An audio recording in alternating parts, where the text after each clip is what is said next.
मंडळी नमस्कार, मानदेश प्राईम मध्ये आपल्या सगळ्यांचं स्वागत। आपण सध्या आरेवाडी बिरोबा बनात आहे आणि आज ओबीसींचा म्होरक्या प्राध्यापक लक्ष्मण हाके सर हे बिरोबाच्या बनात दर्शनासाठी आलेत।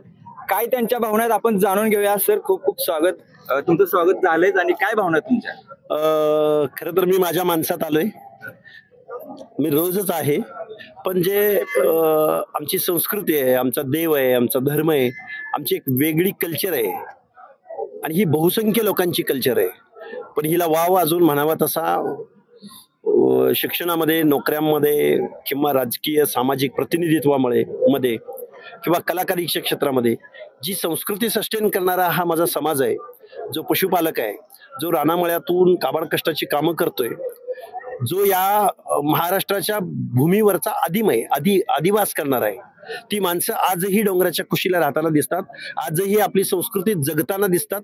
आजही दसऱ्याचा कालावधी हा एक वेगळी संस्कृती घेऊन आज या आरेवाडीच्या बिरोबाच्या पवित्र अशा बनामध्ये आम्हाला बघायला मिळतो। आणि बनामध्ये आल्यानंतर वर्षभरामधली ऊर्जा या बनामध्ये आल्यानंतर आम्हाला मिळते। परत आम्ही आमच्या बिरोबाचा आशीर्वाद घेऊन या महाराष्ट्रामधल्या दुष्ट प्रवृत्तीच्या विरोधामध्ये लढायला तयार होतो। आज आम्ही बघितलं, तुम्ही ज्यावेळेस इथं तुमचं आगमन झालं त्यावेळेस हजारो लोक तुमच्यासोबत सेल्फी घेत आहेत, तुमच्या पाया देखील पडतायत आणि प्रचंड प्रतिसाद तुम्हाला मिळतोय। काय? नाही, प्रतिसाद म्हणजे आम्ही फक्त व्यक्त होतोय, बोलतोय। आम्ही कुठल्या आमदार खासदाराची पोरं नाही, आम्ही कुठल्या जागीरदार वतनदाराची पोरं नाही। आजही गावगाड्यामध्ये हजारो लाखोच्या संख्येनं असणारा तरुण आजही या माझ्या तरुणाला शिक्षण आणि नोकऱ्यामध्ये आजही त्याला संधी भेटत नाही। आजही त्यात पैलवान असणारी मंडळी आमची, आजही त्यांना चांगल्या पद्धतीची क्रीडा अकॅडमी भेटत नाही, आजही त्यांच्या कलागुणांना वाव भेटत नाही। आजही ऑलिम्पिकमध्ये जगात 1 नंबर देश असलेला भारत देश लोकसंख्येनं आजही त्यांना 5 ऑलिम्पिक आणता येत नाहीत। पण माझ्या आरेवाडी परिसरातल्या लोकांना जर कुस्तीमध्ये, रेसलिंगमध्ये जर व्यवस्थित ट्रेनिंग मिळालं तर आमचीच पोरं नाही जर 5 ते 10 ऑलिम्पिकमध्ये पदकं आणली तर माझं नाव दुसरं। कारण आमच्या लोकांकडे बघण्याचा दृष्टिकोनच इथल्या लोकांचा दुजा भावाचा आहे। कारण ज्या लोकांना आम्ही आजपर्यंत प्रतिनिधी नेमलं, आमदार खासदार नेमलं, त्या माणसांनी कारखाने काढण्याशिवाय आणि पाहुण्या रावळ्यांना खिरापत वाटण्याशिवाय दुसरं काहीच केलं नाही। आम्ही डोंगरामध्ये, रानामळ्यामध्ये सकाळी 6 वाजता विहिरीमध्ये जाऊन डबकी वाजवणारे म्हणजे कुस्त्या खेळणारे आमच्या गावात आजही तालमी सकाळी शेड्डू ठोकण्यानं आमच्या तालमीची सुरुवात होते। पण यांना जर चांगल्या पद्धतीनं यांना जर संधी भेटत नसेल तर हे सगळं टॅलेंट वाया जाते। आज बिरोबा बनामध्ये आल्यानंतर आमची ही माणसं, रापलेल्या चेहऱ्याची माणसं बघितली, कपाळ भरून भंडारा लावलेली माणसं बघितली, त्याच वेळी आम्ही पुण्या मुंबईला गेलो, याच माणसांची प्रतिनिधी तिथे कुठं दिसून येत नाहीत। पण ग्रामीण भागामध्ये आले की गावाच्या गाव हजारो तरुणांचा, यंग जनरेशनचा हा थवाच्या थवा बघितला की खूप वाईट वाटतं।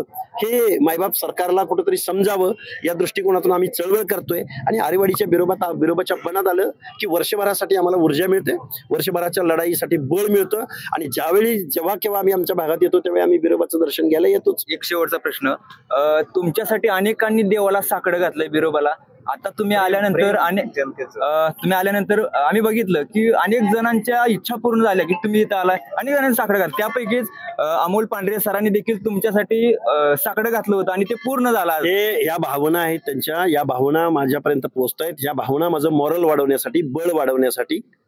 मी खूप मोठा आहे, मी खूप तज्ञ आहे, पंडित आहे असं मला अजिबात म्हणायचं नाही, पण माझ्या भोळ्या भाबड्या माणसांचं प्रेम, मराठवाडा असो, जालना असो की नांदेड असो, लोहा कंदारा असो की मुखेड असो, या प्रत्येक भागामधल्या लोकांचं की आमच्या इकडे पश्चिम महाराष्ट्रातला असो की कोकणातला, आमचा डोंगराच्या वर कड्या कपारीला शिवाजी महाराजांच्या सह्याद्रीच्या पर्वतरांगे म्हणजे डोंगराच्या कातळाच्या आणि कड्याच्या मध्ये राहणारा माझा गवळी धनगर असो, या प्रत्येक माणसाची भावना आज या डिजिटल क्रांतीच्या माध्यमातून तुमच्या मीडियाद्वारे आज त्यांच्यापर्यंत आम्ही काय बोलतोय, काय व्यक्त होतोय, आपण आहोत कोण, आपल्याला काय बनायचंय, आपली संख्या किती, हे ज्यावेळी वास्तव मी मांडतोय त्यावेळी या महाराष्ट्रातल्या तमाम ओबीसी, विजयंटी, एसबीसी आणि पर्यायानं माझा धनगर समाज, या सगळ्या लोकांचं जे प्रेम आहे ते माझं बळ वाढवणार आहे।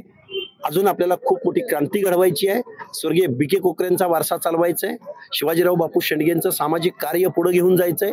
या सगळ्या गोष्टी इथं आरेवाडीच्या बनात आल्यानंतर आपण माइंड एकदम रिफ्रेश होतं। अगदीच उच्चवर्णीयांच्या किंवा अभिजात लोकांच्या भाषेमध्ये सांगायचं झालं तर आमच्या आरेवाडीच्या बिरोबाच्या बनामध्ये आलं की आम्हाला आत्मिक बळ मिळतं, आध्यात्मिक बळ मिळतं की जे आमच्या पुढच्या लढाईला आम्हाला वर्षभरासाठी पुरतं. आवाज माणदेशाचा, माणदेशातील प्रत्येकाचा. माणदेश प्राईम सबस्क्राईब करा आणि अपडेट रहा. नवीन व्हिडिओच्या नोटिफिकेशनसाठी बेल आयकॉनचं बटन दाबा. धन्यवाद.